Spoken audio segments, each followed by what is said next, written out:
आए हैं रफू करके, चाक है जिगर फिर भी आए हैं रफू करके, जाएंगे हकीकत से सबको रूबरू करके। प्यार की बड़ी इससे और मिसाल क्या होंगी, प्यार की बड़ी इससे और मिसाल क्या होंगी, हम नमाज में पढ़ते हैं तो गंगा में वुज़ू करके।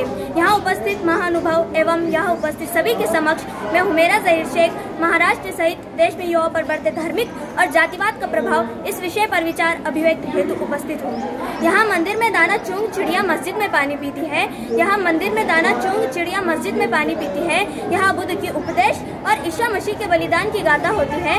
मैंने सुना है यहाँ राधा रानी की चुनरी कोई सलमा बेगम सीती है। फिर क्यों हो गए हम ये जुदा जुदा कि आज जोड़ने की बात होती है, आज जोड़ने की बात होती है। मैं मानती हूँ कि राजनीति में युवा नेतृत्व कभी हकीकत हुआ करती थी जो आज बस एक बयानबाजी बनकर रह गई है। आज के भारत का युवा जहाँ भारत तेरे टुकड़े होंगे ऐसा नारे लगाता है, आज के भारत का युवा खालिस्तान पाकिस्तान जैसे नारों का समर्थन करता है, तब उसी भारत की उसी जमीन ने 23 साल के भगत सिंह के हौसले को भी देखा है, जिन्होंने अपने फांसी के फंदे को चूमकर अपनी शहीदी से क्रांतिकारियों के लिए सैलाब खड़ा कर दिया था।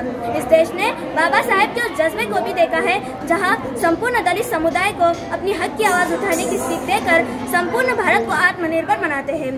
इसी भारत की इसी जमीन ने आयरन लेडी इंदिरा गांधी के हौसले को भी देखा है, जिन्होंने भारत की पहली सीढ़ी चढ़ने के लिए भारत को प्रेरणा दी थी। इसी भारत की इसी जमीन पर शहीद आजम अब्दुल हमीद ने पाकिस्तान के 8 टैंकों को खत्म कर शहीदी हासिल की थी। इतिहास के ऐसे कितने ही पन्ने पलट दिए जाए, हर पन्ने पर एक नया युवा नेतृत्व दिखाई देता है जिसने भारतीय राजनीति को संपूर्ण बदल कर रख दिया है। उन सभी के हौसले को देखकर मैं ये सोचने पर मजबूर हो जाती हूँ कि राजनीति में युवा नेतृत्व एक अटल वास्तविकता है, मगर जब तक हमारे देश का युवा हिंदू मुसलमान पर जलती आग में झुलसता रहेगा, जब तक हमारे देश का युवा खालिस्तान पाकिस्तान जैसे नारों का समर्थन करता रहेगा, जब तक हमारे देश का युवा शिक्षा को महत्व देने की बजाय बुर्का पहनकर आने या ना आने पर भगवे और बुर्के में लड़ाइयाँ करवाता रहेगा, तब तक युवा नेतृत्व की बात मुझे बस बयानबाजी लगती है। हम युवाओं को आज़ादी की लड़ाई में लड़ने का सौभाग्य प्राप्त नहीं हुआ, परंतु आज आवश्यकता है अपनी शक्ति को पहचानने की,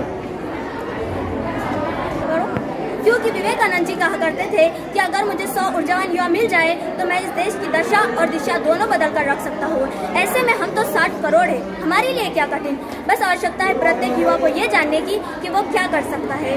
जिस भी युवा को अध्यात्म में रुचि हो वो धर्म का प्रचार करे, तकनीक जानने वाला युवा अब्दुल कलाम बने, IIT NIT से पढ़ने वाला छात्र नासा के लिए नहीं अभी तो इसरो के लिए काम करे। हम फुटबॉल कबड्डी खो खो टेनिस खेले तो भारत के लिए खेले, हमारे गाँव का युवा आगे आए और देश हित में नीरज चोपड़ा की तरह भाला फेंके, रचनाएं ऐसी रची जाए कि साहित्य का नवबल भारत को प्राप्त हो। हम शिष्टाचार यूँ अपनाए कि जापान से पहले भारत का नाम आए। जो युवा दौड़ सकता है दौड़े, जो चल सकता है चले और जो रेंग सकता है रेंगे, परंतु अपने कर्तव्य का पालन अवश्य करे।